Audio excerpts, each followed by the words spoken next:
Oke, bismillahirrahmanirrahim. Assalamualaikum warahmatullahi wabarakatuh. Kita kembali lagi ya di program atau di channel Sang Bintang School ID ya, dengan tema School Inspiration. Dan hari ini kita bersama dengan Kak Nur Hidayah Wulandari. Dia ini salah satu peserta dari Parlemen Remaja tahun 2020 hari ini. Iya benar. Ya, boleh kenalan dulu Kak? Halo teman-teman, perkenalkan nama aku Nur Hidayah Wulandari. Aku perwakilan Dapil 1 Kalimantan Barat di Parlemen Remaja 2020. Iya, jadi sekolah di mana Kak? Sekolah di Iman 2 Kak, kelas 12. Sekolah di Mandua, kelas 12 ya. Dan ini pertama kalinya ya Iya, gabung Kak. atau ikut di kegiatan nasional Benar. ya, Parlemen Remaja. Kira-kira apa sih sebenarnya Parlemen Remaja Kak? Karena kan kayaknya Parlemen Remaja ini masih asing gitu ya. Kira-kira apa nih Parlemen Remaja itu? Benar-benar. Jadi Parlemen Remaja itu salah satu kegiatan yang dilaksanakan oleh DPR RI setahun sekali di Senayan di Jakarta di gedung DPR RI. Ini nih bertujuan untuk mengedukasi parlemen mengenai ketiga fungsi legislasi. Ketiga fungsi DPR yaitu fungsi legislasi, fungsi anggaran, dan fungsi pengawasan. Itu sih Kak. Oke, bentuk kegiatannya tuh seperti apa nih? Apakah semacam pelatihan atau hanya materi gitu? Nah di Parlemen Remaja tuh kita diberi kesempatan untuk menjadi anggota DPR selama 5 hari. Di situ kita ada kunjungan kerja, kita ada rapat kerja, kita ada simulasi sidang paripurna. Jadi benar-benar seperti DPR lah. Iya gitu Kak, bener. Jadi ada cita-cita jadi DPR? Enggak sih Kak. Nggak ada ya. Jadi hanya mau tahu ya gimana sebenarnya. Benar.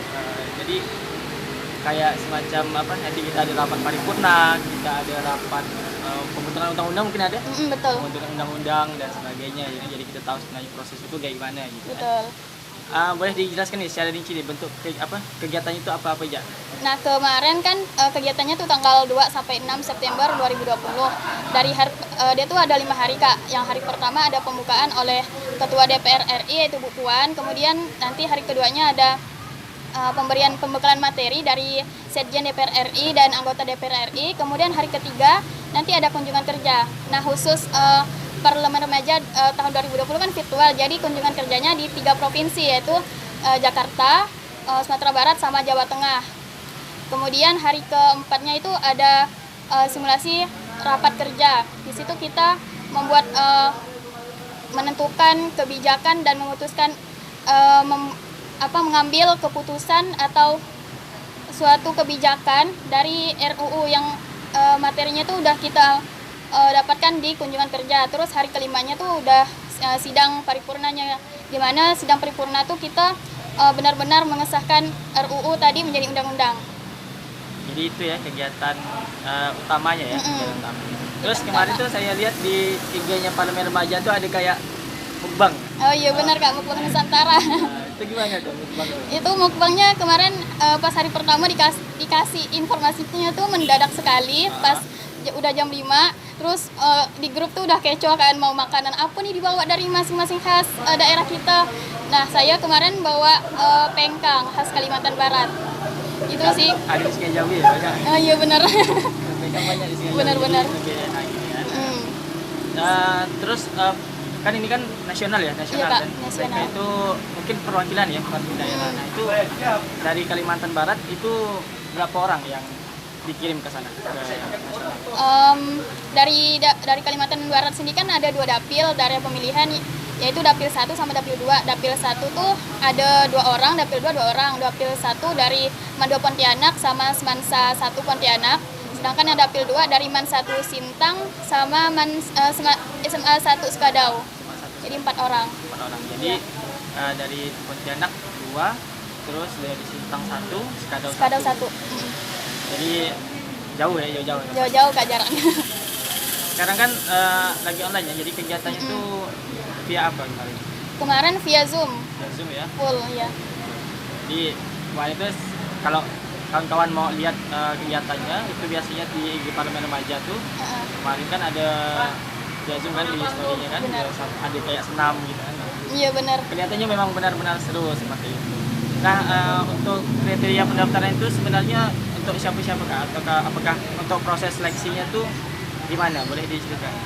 Nah untuk proses seleksinya tahun ini ada esai, CV sama video kampanye. Untuk esai sendiri itu paling besar nilainya Kak, 45%. Kalau video kemarin 35% dan CV 25%. Nah, ini nih parlemen remaja nih dikhususkan untuk remaja SMA atau sederajat kelas 10, 11, 12. 10, 11, 12. Iya, Kak. Jadi ada 3 tadi ya, esai, kemudian Video sama kampanye dan juga CV. CV. Video kampanye itu tentang apa Kak? Kemarin karena temanya tentang gotong royong mengatasi pandemi COVID-19, optimis kita bisa, jadi boleh bebas tentang apa aja Kak, tentang pendidikan, sosial, boleh. Intinya yang berkaitan dengan Pandemi. Ya memang kalau sekarang tuh kita lihat seminar-seminar itu tentang COVID semua gitu kan. Betul. Jadi apa ya, ini semacam yang harus kita atasi lah. Betul. Oke, kira-kira apa nih yang kakak dapatkan nih selama berkegiatan di Parlemen Remaja 2020? Sebenarnya banyak sekali Kak, tidak bisa dideskripsikan, mulai dari memiliki bisa berkenalan sama teman-teman seluruh Indonesia yang berbeda-beda, kemudian kita belajar toleransi, kemudian kita sharing-sharing pengalaman-pengalaman, terus untuk kegiatan Parlemen Remajanya sendiri kita dapat belajar tentang apa sih DPR RI itu, gimana sih fungsi dari DPR RI itu, gimana DPR mengesahkan undang-undang, gimana sih kebijakan-kebijakannya, kesulitan-kesulitannya. Dan yang paling penting di yang saya dapatkan adalah pikiran saya mindset saya itu berubah Kak. Karena kan yang kita kenal DPR RI itu tentang kejelekan-kejelekannya Kak kan. Terus karena saya udah merasakan jadi DPR selama 5 hari, itu benar-benar sulitnya jadi DPR tuh benar-benar terasa Kak, walaupun via virtual kan, tapi benar-benar terasa gimana sih cara kita tuh memutuskan suatu kebijakan yang menjadi payung hukum seluruh masyarakat di Indonesia. Itu benar-benar sulit sih bagi saya. Ya, jadi bagi kawan-kawan yang masih ada mindset netting organic thinking, boleh nih ikut Panja nih. Boleh ke Parlemen Remaja ya, biar tahu gimana rasanya jadi DPR. Nah, setelah mengikuti kegiatan Parlemen Remaja nih, apa yang mau dilakukan? Sebenarnya yang mau dilakukan adalah mengedukasi teman-teman atau generasi-generasi remaja gimana sih DPR tuh kita harus open minded gitu kan, terus gimana sih cara kerja DPR, terus kita harus bagaimana kalau berdemokrasi, karena kan kalau remaja sekarang kan sukanya nyermu-nyermu gitu kan Kak, nggak tahu cara demokrasi yang benar itu gimana. Inilah pentingnya kita berada di edukasi Parlemen Remaja tahun 2020 gini. Jadi itu ya tujuannya ya, mau menjadi mau mengedukasi lagi lah teman-teman di sekitar lah. Nggak mau jadi DPR? Nggak mau, nggak tahu. Ya, karena udah tahu ya berat ya. Udah berat. DPR ya, jadi nggak mau jadi DPR. Bener. Oke, pesan-pesan untuk siswa atau teman-teman di SMA nih terkait dengan Parlemen Remaja ataupun mungkin secara umum lah pesannya buat teman-teman recommended sih kegiatan Parlemen Remaja ini, karena dari sini kita tahu tentang kebudayaan Indonesia, karena kan di sini berkumpul kan dari Sabang sampai Merauke, terus kita bisa berteman, kita bisa menambah relasi, kemudian untuk kegiatannya sendiri itu kita bisa mendapatkan banyak sekali ilmu, kemudian kita bisa tahu tentang apa itu DPR, gimana kebijakan-kebijakannya, tugas-tugasnya, terus gimana sulitnya lah jadi DPR. Bener. Oke, itu dia wawancara singkat, pembicaraan singkat kita bersama Kak Nur Hidayah Wulandari ya, terkait Parlemen Remaja.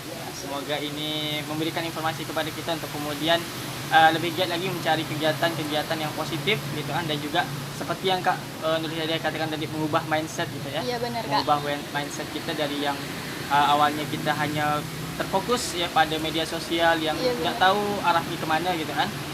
Jadi sekarang udah tahu nih karena sudah berhadapan langsung dengan pihak yang terkait.